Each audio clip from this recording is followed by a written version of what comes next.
Nah. Well, the good news is... The bad news is everything else. Laura Neal, I was rooting for you. We were all rooting for you. I just want to know why. I just want to know what the thought process was. What was the reason for that ending? I wasn't expecting a happy ending. I was not expecting sunshine and rainbows. I know that this show is not about that. I totally get that. I do. But holy shit. That was the worst ending they could have come up with. And they just did it. They just did it. Hi guys, welcome to a video. And in today's video, I'm just going to be reviewing episode 8, season 4, Killing Eve. The finale, the final episode of this show. The accumulation of 4 long years of being strapped in to this lesbian ride, which was like a lesbian for 1 episode. Okay. I'm not gonna bother giving a spoiler warning. I feel like if you're here, you already know what's happened. So yeah, the finale, the final episode ever. Will this be a review or will it be a rant? I think we both know. I think we both know what this will be. I just don't understand why A, they kept them apart until the very last episode. I have no idea why they did that. I understand it in the earlier seasons because obviously there is a cat and mouse dynamic, and it is true that once you kind of put a couple together, then they lose that kind of will they, won't they. I mean, look at Bet and Tina. Look at Bet and Tina. You know, why do you think they're still dragging that out? Because apparently that's good television. I understand the whole keeping them apart element in the earlier seasons. It made sense, and of course we were kind of all desperate for them to come back together. That is why you tune in to watch this show. But in the final season, there's nothing to lose. It's the final season, so it's not like you need audiences to kind of come back for the next season, even though we would have come back, but okay. It just felt unnecessary, and the end result was the finale. Whilst I absolutely adored the moments between Eve and Villanelle in this finale, it just felt it felt rushed, and it felt very overdue. I just want to preface this by saying I think Jodie and Sandra have done such a wonderful job, and really they kept this episode glued together, and I completely enjoyed all of their moments together. They have carried this show on their backs from day one, and I adore both of them. So any criticisms in this video are not aimed towards Sandra or Jodie at all. I would never. As for everyone else, even Villanelle being kept apart already got quite tired in season 3, and I think a lot of us were quite disappointed with season 3. Not everybody, but I know a lot of us were. So considering that season 4 was the final season, I do think it was just ridiculous to have kept them apart until right at the very end, where they're kind of brought back together, and then we kind of get a lot of the moments that we've been hoping to see, but at the same time it's just, Sandra was right, we are just left with that sense of longing of what could have been, but it could have been. I'm going to make a separate video about this show overall, and I'm going to compare all the seasons, so I don't want to go too off the rails in this review. You know, I'm going to try and keep it succinct because this is a review of the finale, not the show overall, and we would just be here for hours, but some things have to be said, you know? In my opinion, the show should have ended with either Eve and Villanelle kind of riding off into the sunset after they'd done something atrocious together. You know, it's kind of like murder wives escaping into the sunset, kind of like a Bound situation. Or they should have killed both of them. It should have been some kind of like tragic Romeo and Juliet type ending where they both kind of end up dead because of their love. I would have taken that, you know? The thing is, I also know Villanelle is not some type of hero. She is a murderer. You know, it's not like she's the good guy. I get that. But then Eve has also done some really dark stuff. She has really dark tendencies. So I don't get why they let Eve survive and they killed off Villanelle. Like, I don't really... Yeah. It's really f***ed up. It's a up ending, and you could maybe forgive an ending like that if the writing had been a bit more solid in this episode and they had perhaps kind of taken more care with the storyline. You could maybe even forgive this ending if they had spent this season exploring the relationship between Eve and Villanelle, and they had kind of brought them together a lot sooner in this season, and we had kind of got to spend some time with them. Then maybe you could kind of forgive this ending. But the fact that they completely starved the fan base, starved me, starved everybody else of this relationship which we've all been tuning in for 4 years to watch unfold.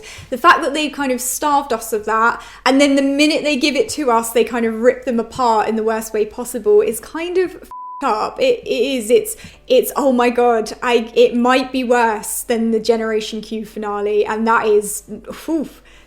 But on to the actual episode. Let's go through this episode. Let's do it. So the episode starts with Gunn grabbing Eve. She is very possessive of Villanelle. She tells Eve that you can't have her, she's mine. It's kind of like that episode of The L Word where they all went camping, but it's more violent. What did surprise me is that Eve taps into her inner Xena and actually escapes Gunn, which I did not see coming. And then she climbs up a tree, which made me laugh. And Villanelle is just watching this from behind the bushes. Michael Jackson eating popcorn.gif. Eve also takes out Gunn's eyes, which, you know, as I said, it's like a violent episode of the L Word. Yeah. So in the beginning of this episode, Eve is still quite focused on the mission surrounding the 12, and Villanelle is kind of trying to still kind of bring Eve out of her shell at the beginning of this episode, and Eve is still resisting a little bit. But anyway, they escape the island in a boat, which is tiny boats, okay. It's so cute that she picks Eve up and spins her around.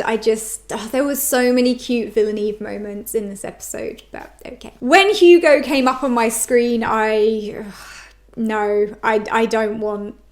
don't want. So Eve and Villanelle end up trapped in a cabin with a pair of loved up hikers, and they look horrified. They look absolutely horrified to be trapped with this heterosexual loved up couple. I can relate to that. However, even though the loved up straight couple were annoying, they were very good at being annoying. I enjoyed seeing the way that Eve and Villanelle reacted to them. I also picked up on the parallels between the loved up hikers and Villanelle and Eve, because the loved up hikers have matching scars and they refer to themselves as bound together because of these scars. And of course, Vil and Eve also have matching scars. So there is commentary being made about Vil and Eve being bound together through these hikers. And after the conversation about the scars, Villanelle has clearly picked up on this because she goes on to touch Eve's scar in quite an intimate way, so I thought that was interesting. Yeah, so the bit with the tarot reading was obviously very foreshadowing, and I knew that they were probably going to try and throw people off with these tarot readings, which kind of happened because Eve's future card is death, which I guess is supposed to make the audience believe that she might be the one who's going to die, but of course we know that ain't the truth. We know. If any of you guys have any theories, or you know what Villanelle's future tarot card reading was supposed to represent, can you let me know? I haven't had time to really think about what it relates to, so if you have any ideas, please do let me know, because I'm kind of in the dark where her tarot reading was concerned. With Eve, I think it was obvious that it was supposed to just try and throw the audience off, and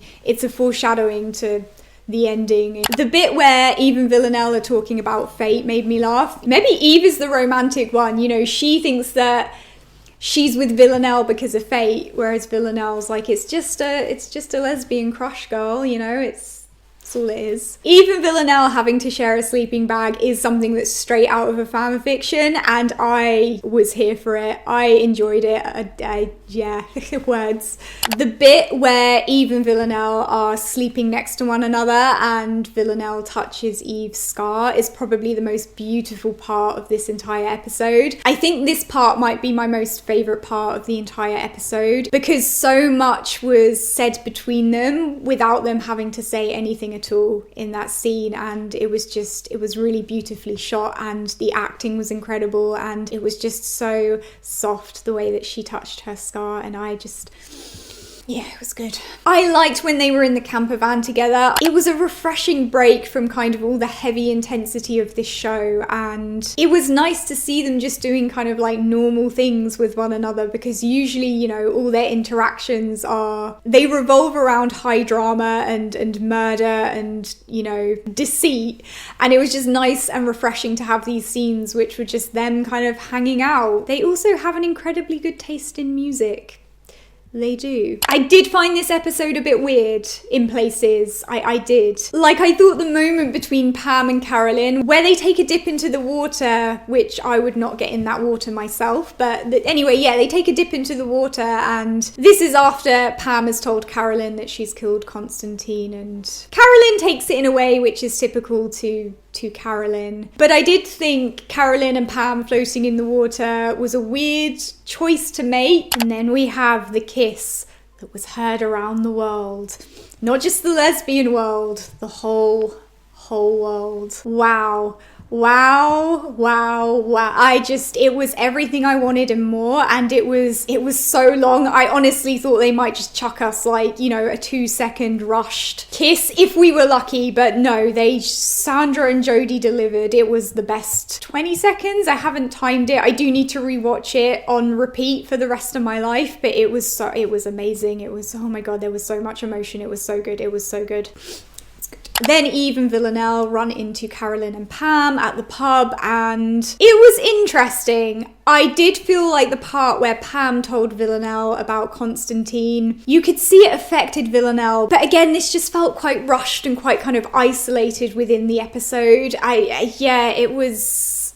I didn't mind Pam and Carolyn so much in this episode. They didn't take up too much screen time, and I just wish some of the earlier episodes had kind of been more focused on Villanelle and Eve and less on other characters. But yeah, I don't feel like they took up too much room in the finale, and obviously Carolyn's storyline obviously was integral to the finale. Okay, so moving on to the last part of this episode, which is on the boat, and somehow even Villanelle managed to kind of get on the boat, and here's where the writing in this episode really starts to kind of slip. I can forgive the way that Eve and Villanelle kind of got inside the boat. And I thought Eve having to kind of like officiate this wedding was quite funny. I both love and hate that they implemented the Tell Me song from the end of season 3, where Eve is supposedly talking about this gay couple she's marrying, but she's actually talking about Villanelle. I kind of love and hated that they threaded this song into that moment, because on the one hand, it felt a little bit forced, but on the other hand, I'm just so emotional about everything to do with these two that I can forgive that. In the grand scheme of this episode, it can be forgiven.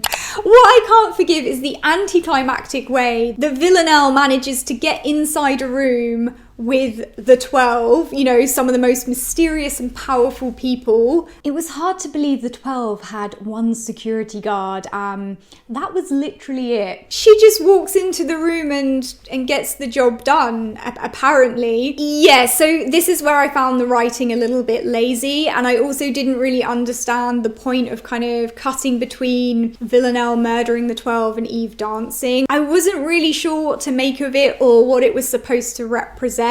Maybe you guys have some ideas about that, but I'm no thoughts, just monkey playing guitar. And then Eve and Villanelle reunite, and Villanelle gets shot, and then she pushes Eve and herself into the water to protect them both, and she gets shot a few more times in the water. Yeah, and Eve tries to get to her, you know, she's reaching out to her and their hands almost touch, and Villanelle is just out of her reach and she slips away. I knew Carolyn was probably going to betray them at some point. I think that has been on the cards since season 1. She's always been an incredibly shady person. But we don't know who actually shot Villanelle. We're left with a whodunit situation, which... And the last shot is just Eve resurfacing for air. That's it. That's your lot, folks. Okay. So I gave my thoughts on this ending in the beginning of the video, and I don't really have too much to add. I just think it was the wrong type of ending for this show. I think overall the finale was beautiful in some places, but incredibly lazy and reductive in other places. They definitely could have worked the dark angle into a more kind of positive open ending in terms of Eve and Villanelle's relationship. They could have done that, but I guess that would have meant actually having to think about what they were writing, so yeah, it just seemed like a bit of a cheap and lazy way to end this show. And that's not on Jodie and Sandra. I'd just like to reiterate that they just did a fantastic job and they gave it 100% from beginning to end. So overall, I've quite liked season 4. I would say I like season 4 more than I dislike season 4. Minus the ending, I think season 4 has more positive traits than it has negative traits. I mean, this season has been very chaotic, which I've enjoyed. You know,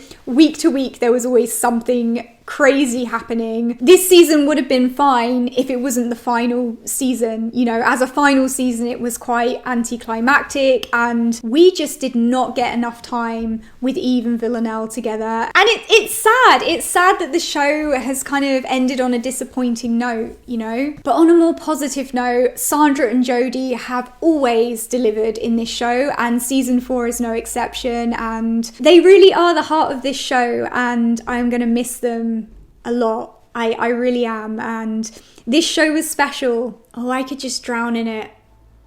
Okay guys, let me know your thoughts on the finale. Let me know your thoughts on this season overall. Just let me know what you're thinking, because I'm sure people have a lot of opinions about this finale and I can't wait to read them. I can't. If you're a lesbian, if you're a woman who likes other women, come and join the Sapphic Underground Club. Just come and join it. Just come and join it. First of all, you get to support me ranting about killing Eve, which is definitely a good contribution to the society that we live in. So that's number 1. But number 2 is that once you sign up, you can join the Discord. It's a great social space and it's a great place to kind of connect with other lesbians. I'm very good at promotions. Don't forget to subscribe for instant disappointment and I'll see you guys soon. Bye.